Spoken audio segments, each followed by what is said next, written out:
I'm going to do a reading from the Gospel of Thomas. This is from verse 24. His disciples asked, "Teach us about the place where you dwell, for we must seek it." He told them, "Those who have ears to hear, let them hear. There is light within people of light, and they shine it upon the whole world. If they do not shine it, what darkness?" Well, it's a short reading. It ties into what we were talking about on Wednesday at the Bible class. Similar kind of reading. The sermon today, I would like to entitle it, "Is it okay to hate people temporarily?" And the answer is no. If you want to be a person of light, you cannot break that connection. And though we may, in our times of good mood, go, yeah, that makes sense, I want to do that, but you will face temptations to want to feel that way towards somebody and then shut them out. And Jesus is basically saying, like, when you do that, oh, what darkness.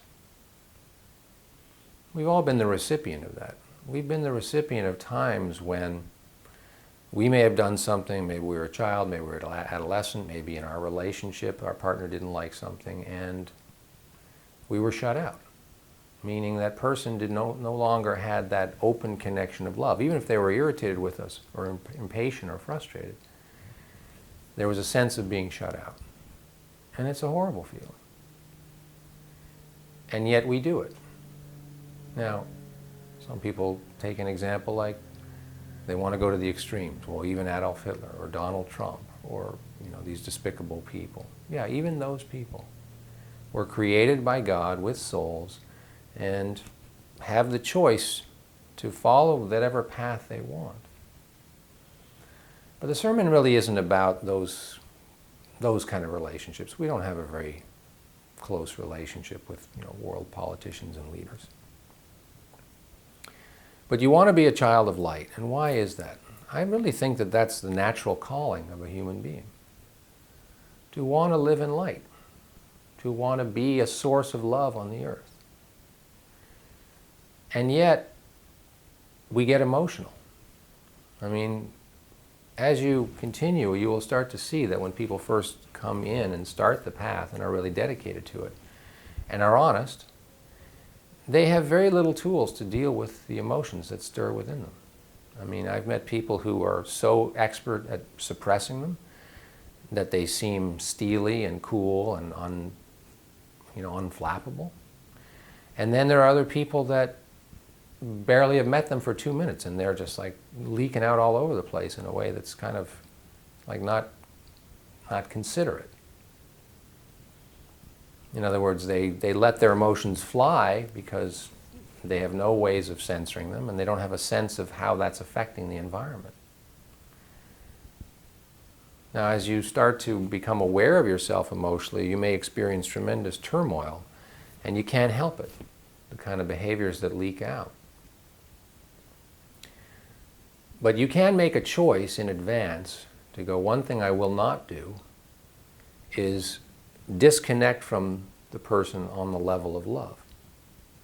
So that even if the person does something that is so offensive to me or so abusive to me or so neglectful to me or so inconsiderate to me, that when I used to have the option to go, that person doesn't even exist. I owe them nothing. I want to have nothing to do with them. That door has been permanently sealed shut. You cannot enter that door anymore. That's hard. Because the mind is trying to make sense of, well, how do I have the emotions but not enter into that mindset? Yeah, so why don't we humbly go, I don't know how to do that if you don't. And then begin the somewhat tedious process of carrying the cross that you have allowed yourself to have that door and go, I will carry that cross until I can lay it down. And what will be crucified upon that cross is that part of me that used to feel that was a good strategy, that was a valuable strategy. I mean, I know some of you have ex-husbands, some of you have employers that are irritating, some of you have people in your past, parents, kids, that don't always comply with what you want. And in some cases, you keep in the love. In other cases, you feel entitled to go roll your eyes and go, I mean, and then there's this, and then they did this, and then they did this. And you know, there's the shutting out of the person.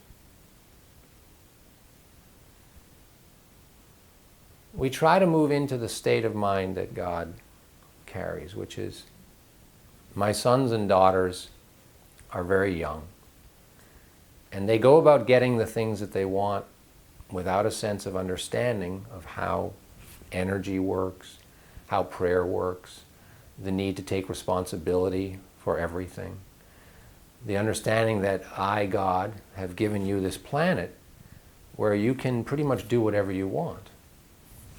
But I also provide the guideline that says, if you do these things, you will face troubles. You know, in other words, if you cross against your brothers and sisters for your own gain, you're going to have problems at some point. But that's as far as it goes. He doesn't say you cannot. I mean, some of the scriptures will sort of indicate that the wrath of God will come upon. I don't experience it that way. The system is set up that if you break those certain guidelines, then consequences find themselves to you. And hopefully you make the connection. You go, oh, when I'm more selfish and more focused on, you know, my needs only, then I tend to not get the kind of help that I need. It seems like everybody's in that kind of mindset. What I want people to do is go, you know, when I shut people out because I get so frustrated, I hit my edge, I don't know how to, and I just go, we're done.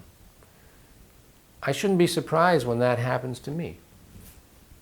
And I shouldn't have the entitlement to go, what's wrong with these people? Why don't they help me? Why don't they care?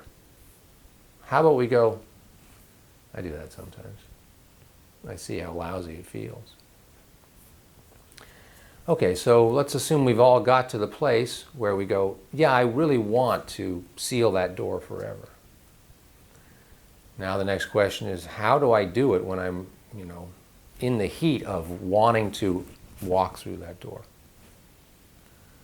Well, I mean, really, that's one aspect of the path. How do you do it? You believe that you have the opportunity to make that choice. I mean, when people are emotional, their ability to discern the truth is compromised. We all know that. We don't see things clearly when we're angry, when we're anxious, when we're depressed, when we're irritable, when we're impatient, when we're frustrated, when we're worried. You know, it's like somebody throws a cloak over us and all we see is everything that happened in the past or all the misery that's going to happen in the future or what a SOB this guy is and here's how I should handle him. You lose touch with love. So we should humbly go, when I get emotional, I lose touch with love. Not all the time. It's getting better. Beginning to see the light. Now, that's a pressure, right? That's a pressure on the heart and the soul. Now think about Jesus, when they're whipping him. I mean, we saw it in the movie. I mean, who knows exactly how it happened, but the way that he was beaten in that movie was just, I mean, I've seen that movie probably 9 times, and it's just heartbreaking to watch. But he doesn't curse under his breath. He actually goes back for more, which is just a beautiful moment of showing that he accepts that this is what needs to happen in order to be the Savior for humanity. He needs to take as much as he can take. And then when they're whipping him as he's walking this, who knows what, 150-pound cross, a mile and a half in the scalding heat of Israel, with all his wounds, you know, and he's wearing this heavy cloak and they're whipping him and stuff, he doesn't turn against them and curse them. And you can imagine that he might be praying for them because he has that kind of strength and awareness. But I think even worse is when his mother has to watch them nail his hands to the cross, knowing that he's going to bleed to death and die. The one who came to give everything, that we would have, you know, that this miracle would happen where we would have a pathway to the grace through forgiveness, because he said, I will demonstrate and take on what they say, you know, I'll take on the sins of the world. And so we watch his mother who of all people would be the most entitled to hate these people. Because not only are they executing their son, but they're gleefully celebrating it. I mean, it's really horrible. And you may feel that way about the actions that people perpetuate upon you. You may go, this is really mean. This is really inconsiderate. This is really selfish. And it's heartbreaking that another person would be caught up in some idea that that's okay. I really believe that's where Jesus and Mary were at the height of their mission. They're just going like, this is really sad that somebody would be taking joy out of driving a nail through my hand. Yes, it hurts a lot. And the next few hours of my life are going to be pretty brutal. But being able to go, wow, what is wrong with this person that they're so far from love? And for them to go, I hope what I'm doing right now, surrendering to the mission, will open their eyes and their sight. And that's kind of the opportunity that each one of us has here on the path. The way has been made. You have a way to be free of that attitude. You have a way to live without that option, to forgive people. To go, this is basically an okay person. I mean, let's take, for example, it was somebody you were in a relationship with or you were married to. I mean, obviously, at some point, you were really, really in love with them or you really liked them. And then people change and people's behaviors, bother you and they isolate you and they hurt you and you probably did the same to them. And so two people end up disdaining each other or being okay as long as we're distant or who knows what. But, God looks upon that person and goes, my son, my daughter, they have a long way to go. But I love them, I care about them, I'm going to give them the tools as long as they're alive. I'm going to give them the tools and the help. Who are we to deny them the simple act of keeping our hearts open to them? Yeah, it's a lot of pressure. It's really a lot easier to follow what the world is teaching, which is those are the bad people and we are the good people. And the bad people must be tortured and destroyed and hated. And the good people, don't worry, you'll be okay. I mean, it's a very immature perspective, if you ask me. As opposed to going, we are all the good people and we are all the bad people. I want to try to minimize my bad people tendencies. I want to try to maximize my good people tendencies. And if I am empowered, I would like to be somebody who maybe teaches other people to be good people.